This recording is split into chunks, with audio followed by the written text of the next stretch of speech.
Allah'ның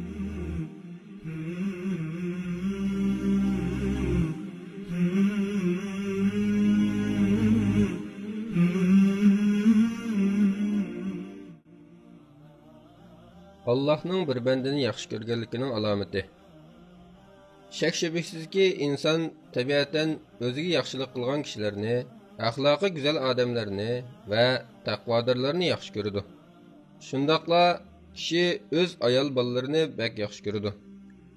Bunundanmı bəkrək ata-anasını yaxşı görüş və onlarını razı qilish üçün xizmətində buluşni yaxşı görüdü. Bəlkim birov kişilik hayotdagi eng ustun yaxshi ko'rish bandaning parvardigorini yaxshi ko'rishidir deyishi mumkin. Haqiqatan buningdanmi ustun bo'lgan bir yaxshi ko'rish bor. Sen Allohni yaxshi ko'rishingdanmi ustun bir yaxshi ko'rishning borligini tasavvur qila olamsan? Bilginki, yaxshi ko'rishning eng yuqori cheki Allohning seni yaxshi ko'rishidir. Chunki Alloh seni yaxshi ko'rsa, seni oxiratning ishlariga muvaffaq qiladi. Ba'zida sen Allohni yaxshi ko'rasan, lekin Alloh seni yaxshi ko'rmasligi mumkin. Ulug' Allohga sig'inib, bundan panoh tilaymiz. Bundaqda Allohning seni yaxshi ko'rdiganligini qanday bilasan?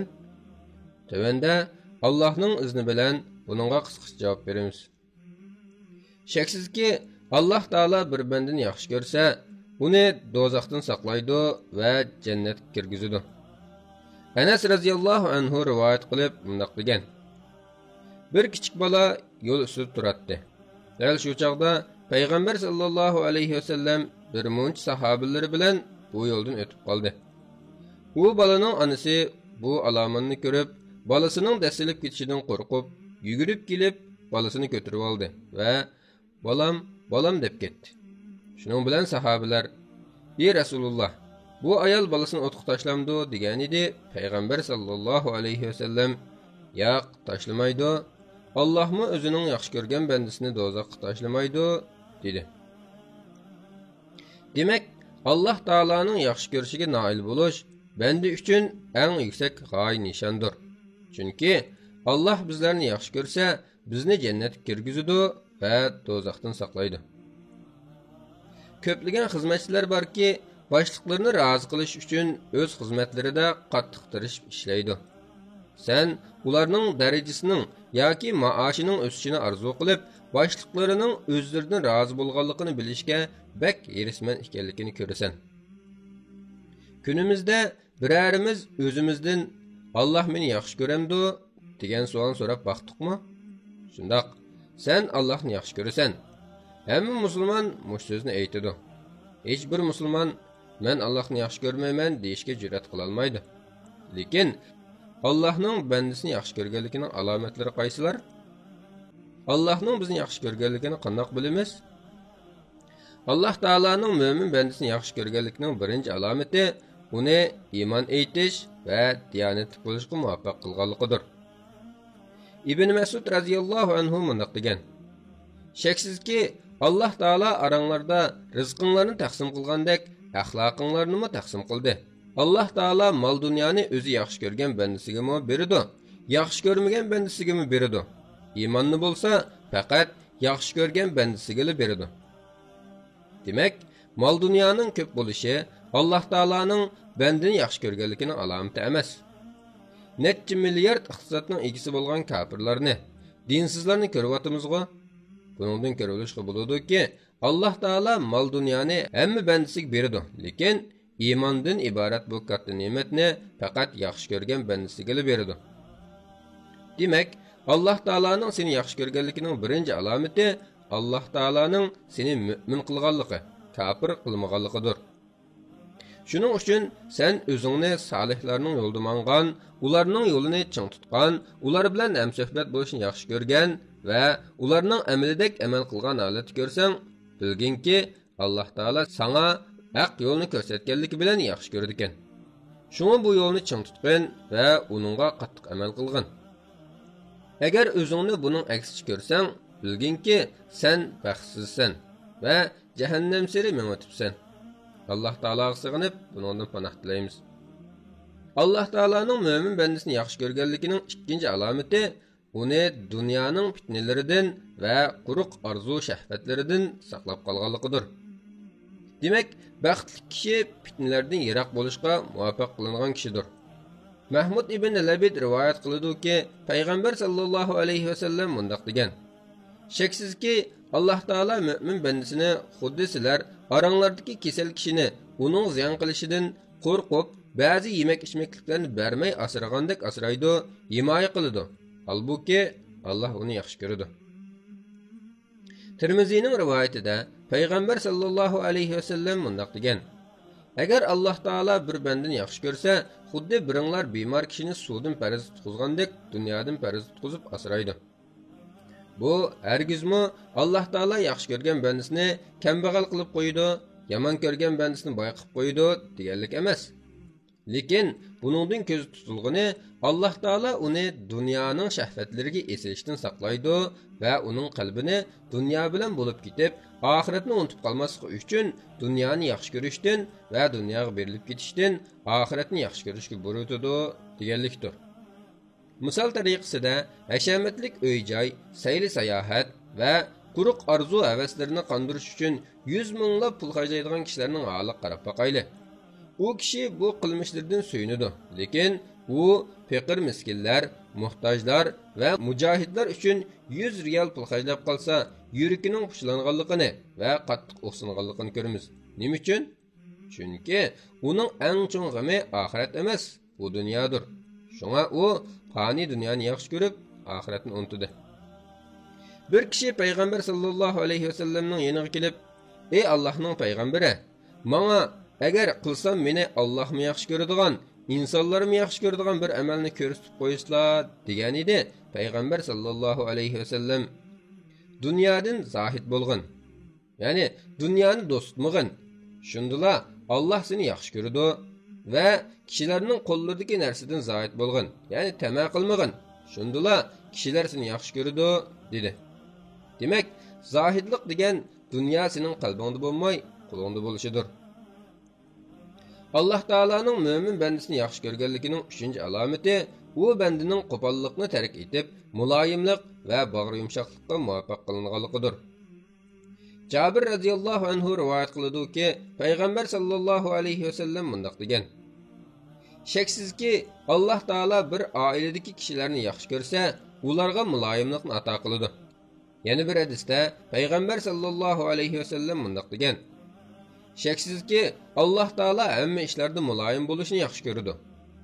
Demak, umuman hamma odamlarga, bo'libmi ayoli va bola chaqalariga muloyim, yaxshi muomala qiladigan bir kishini ko'rsak, bilishimiz kerakki, bu Alloh taoloning u kishini yaxshi ko'radiganligining alomatidir. Ko'p kishilar borki, ayoliga, bolalari va o'riq tuqqanlarining oldida ahonat qiladi. Hatto ba'zilar o'z ayolini qasdan xorlaydi. Gohida haqoratlash va kichkidan tortib e'tiborlab, yurak param deb cho'ng qilgan va u kishiga omonat qilib bergan ota-onasining ko'nglini sundirish uchun ularning oldida ayoliga vaqirab chaqiraydi. Bu hargizmi erkakning axloqi emas. Payg'ambar sallallohu alayhi vasallamning sunnatiga mutlaq xilof. Shunga ba'zida bu xil ahvolni Alloh taolaning u kishini yaxshi ko'rmaydiganligining alomatidir deb tushunsak, xatolashmaymiz. Alloh taolaning mo'min bandasini yaxshi ko'radiganligining 4-alomati bo'lsa, uni diniy va dunyolik jihatdan sinaydiganligidir. Anas ibn Malik radhiyallohu anhu rivoyat qiladi-ki, payg'ambar sallallohu alayhi vasallam mundaq degan: Kishiga beriladigan baloyi ofat, musibat qancha cho'ng bo'lsa, uningga beriladigan savobmi shuncha cho'ng bo'ladi. Alloh taolo haqiqatan biror qavmni yaxshi ko'rsa, turli balolar bilan ularni sinaydi. Kimki uningga sabr qilib rozi bo'lsa, Alloh taolo uningdan rozi bo'ladi. Kimki uningdan datlasa, Alloh taolo uningga g'azablanadi. Demak, Alloh taolo seni tavlash uchun sinaydi. Ba'zida boylik yoki faqirlik bilan, ba'zida bekorchilik yoki aldirashchilik bilan sinaydi. Ba'zida iqtisoding yoki joningga yetadigan ziyon orqali sinaydi. Kimki bu sinoqlarga rozi bo'lsa va sabr qilsa, Alloh taolo uning gunohlarini yuvib o'tadi. Kimki norozi bo'lsa, cho'ng savobdan mahrum qiladi va sarlash bilan yo'qotib qo'ygan narsasini qaytarib kelolmaydi. Bu vaqtda Alloh taolo mundaq degan: biz sizlarni bir oz qo'rqish bilan, bir oz qahatchilik bilan va mollaringlarga, jonlaringlarga, bolalaringlarga, ziroatlaringlarga yetadigan ziyon bilan cho'qim sinaymiz. Beshiga kelgan musibat, ziyon zahmatlarga sabr qilguvchilarga jannat bilan xush xabar bergin. Baqara surasi 155-oyat. Alloh taolo yana mundaq degan: biz sizlarni albatta jihodga amr qilish va mushaqqatli ishlarga taklif qilish bilan sinaymiz. Toki sizlarning ichinglardan Allohning yo'lida jihad qilguvchilarni va jihodning mushaqqatlariga chidashlik berguvchilarni bilganga, sirlaringlardan voqif bo'lgan qadar. Muhammad surasi 31-oyat. Shuning uchun bir musibatga yo'liqqan odamga bu miskin, bu musibatga loyiq odamkan deyishimiz durust emas. Chunki u Alloh taolo yaxshi ko'rgan va musibatga sabr qilib voysimasa, jannatda oliy darajalarga ko'tarishni iroda qilgan bandadir. Abu Hurayra radhiyallohu anhu rivoyat qiladi-ki, payg'ambar sallallohu alayhi vasallam mundaq degan: shaksizki, bir kishining Alloh taoloning dargohida bir manzili bo'ladi. U bu manzilga biror amal bilan yetolmaydi. Shuning bilan Alloh taolo u kishi shu manzilga yetgunga qadar uni yomon ko'radigan ishlar bilan davomli sinaydi. Demak, inson diyonati va imonining miqdoriga qarata siniladi. Said ibn Abi Waqqas radhiyallohu anhu rivoyat qiladi-ki, u mundaq degan: men ey Rasululloh, qaysi kishilar hammadan bak siniladi degan edim. Rasululloh: payg'ambarlar, ondan solihlar. Bir kishi dini qarata, imonining kuchlik yoki ojizligiga qarata siniladi. Agar u dinida nihoyat mustahkam, imoni kuchli kishi bo'lsa, uningga keladigan musibatlarmi shuncha cho'ng bo'ladi. Agar u dinida sust kishi bo'lsa, diniga qarata siniladi. Ya'ni shu sustga qarata siniladi. Bala musibat bandiga davomli kelib turadi. Hatto u kishini zaminda, garinda hech qanday xatolik bo'lmagan holatda mangadigan qiladi, dedi. Shuning uchun Luqman hakim o'g'liga mundaq degan edi: ey o'g'lim, oltin kumush o't bilan siniladi. Mu'min bala musibat bilan siniladi.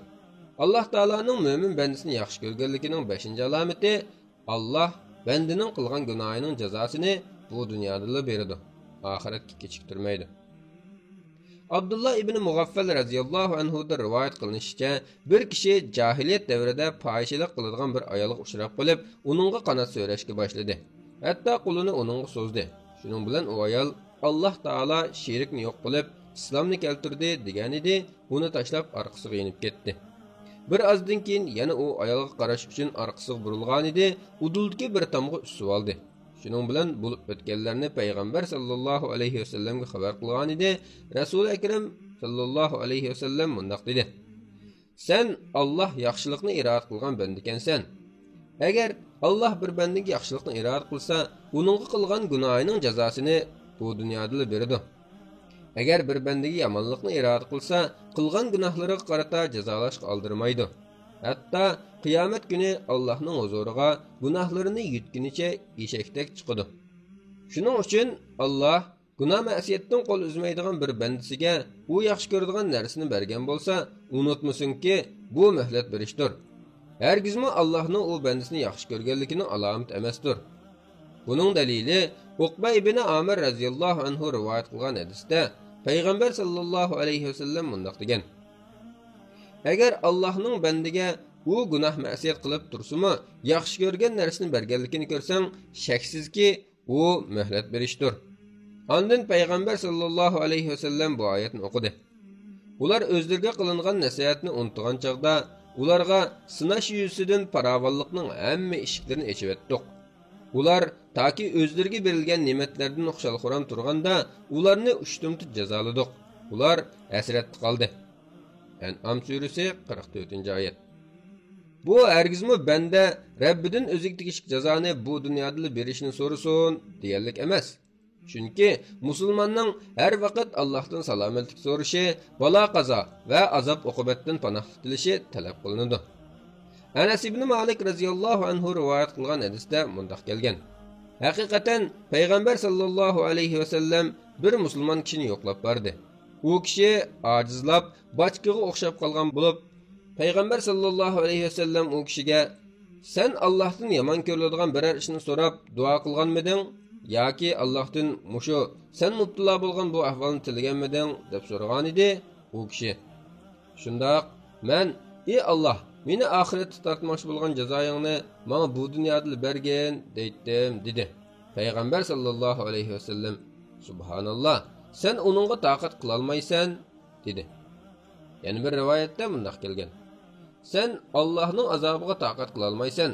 Sen ey Alloh, bizga bu dunyoda yaxshilik ato qilgin, oxiratda yaxshilik ato qilgin, bizni do'zax azobidan saqlagin desang bo'lmasmidi deb kelgan. Anas radhiyallohu anhu aytadi. Shuning bilan payg'ambar sallallohu alayhi vasallam u kishi uchun Allohga duo qilgan edi. Alloh u kishiga shifolik berdi. Alloh taolaning bandasini yaxshi ko'rganligining 6-alomati bo'lsa, bandaning boshqalarning xizmatini qilishga, yordam berishga va qiyinchiliklarni osonlashtirib berishga muvaffaq qilinishi. Abdullah ibn Umar radhiyallohu anhuma rivoyat qilgan hadisda bunday kelgan. Bir kishi payg'ambar sallallohu alayhi vasallamning yoniga kelib, "Ey Rasululloh, qaysi kishi Alloh taolaga eng suyumlik?" degan edi. Payg'ambar sallallohu alayhi vasallam bunday dedi: Alloh taolaga eng suyumli kishi boshqalarga eng manfaat yetkazuvchi kishidir. Alloh taolaga eng suyumli amal bo'lsa, sen bir musulmonning oshini ravo qilib berib yoki qarzini to'lab berib va yoki qornini to'qlab uning ato qilgan xushalliqdir.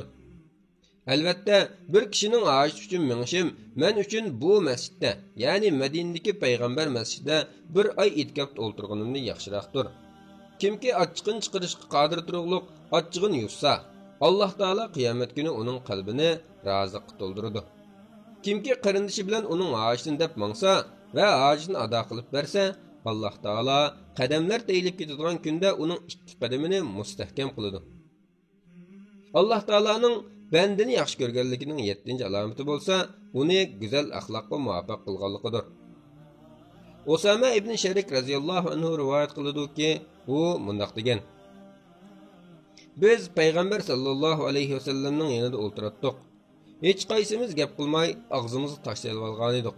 Tuyuqsiz payg'ambar sallallohu alayhi vasallam yoniga bir muncha kishilar kelib, Allohning bandalaridan Allohga eng suyumlik bo'lganlar kimlar deb so'ragan edi. Payg'ambar sallallohu alayhi vasallam axloqi eng go'zal bo'lgan bandalar dedi. Alloh taolaning bandani yaxshi ko'rganligining 8-alomati bo'lsa, uni hayotini go'zal oxirlashtirishga va yaxshi amalning ustida vafot bo'lishga muvaffaq qilganligidir. Amr ibn Amiq radhiyallohu anhu rivoyat qilib mundaq degan: Payg'ambar sallallohu alayhi vasallam agar Alloh bir bandani yaxshi ko'rsa, uni asal qiladi, ya'ni yaxshi nomni qoldirdi degan edi. Sahobalar: "Ey Rasululloh, bandani asal qilish degan nima?" dedi. Payg'ambar sallallohu alayhi vasallam: Alloh uni ajali kelishdan ilgari bir yaxshi amalga muvaffaq qiladi. Hatto uningdan qo'shnilar rozi bo'ladi dedi. Yoki atrofidagi kishilar rozi bo'ladi dedi. Yana bir hadisda Abi Umama radhiyallohu anhu rivoyat qiladi-ki, payg'ambar sallallohu alayhi vasallam agar Alloh bir bandaga yaxshilikni iroda qilsa, uni o'limdan ilgari poklaydi degan edi. Sahobalar: "Ey Rasululloh, bandani poklash degan nima?" dedi. Payg'ambar sallallohu alayhi vasallam: Alloh uni qabzroq qilgan qadar uningga ilhom qiladigan yaxshi amaldir dedi. Masalan, bir kishi ihrom bog'ilgan holatda o'lib ketgan bo'lsa, bu uning hayotining go'zal oxirlashganligining alomatidir. Bu xuddi heliqi sahobaning misoliga o'xshashki, xo'shlashish ajida haj faoliyatlar jarayonida bir sahobini ulug'i ustidan etib etdi. Shuning bilan payg'ambar sallallohu alayhi vasallam bunday dedi: Uni suv va sidr bilan yuyinglar. 2 raqtda kipallanglar, anutlamanglar va beshini yo'gimanglar. Haqiqatan u qiyomat kuni talbiya aytgan holatda tirildirildi.